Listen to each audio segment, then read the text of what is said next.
J'avais dénoncé, je ne pouvais pas fuir. La liberté ne recule pas devant la prison, devant la mort, ni le fil des intimidations. C'est un choix que j'ai fait. J'ai confié ma conviction, mon combat. J'ai imposé de la honte. Je refusais de me comparer. Je refusais de me comparer parce que tout ce que les avocats ont dit, ils n'avaient pas capté des juger. C'est un scénario.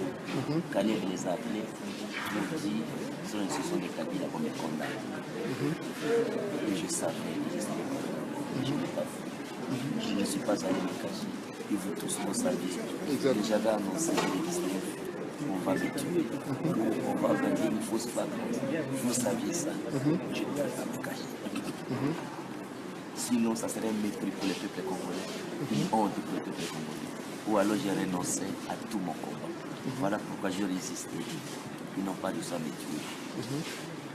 Ça c'est un procès de la honte. Tout ce que les avocats ont montré, c'est qu'ils ne peuvent pas bloquer la salle. Ce sont des téléphones qu'ils ont reçus. Donc il y a problème.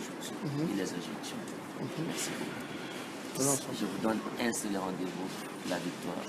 Ce n'est pas ma vie qui compte, c'est la vie des peuples congolais. Même eux qui me condamnent, les magistrats, je les défendrai. Même la police qui me violente, je les défendrai. Les peuples congolais, je les défendrai toujours.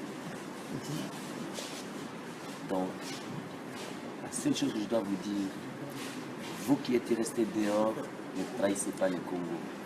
C'est vous qui m'avez fait porter la médaille à Washington. Ma médaille à Washington de ne jamais trahir le Congo. Et vous avez vu que jusqu'à aujourd'hui, je n'ai pas trahi le Congo.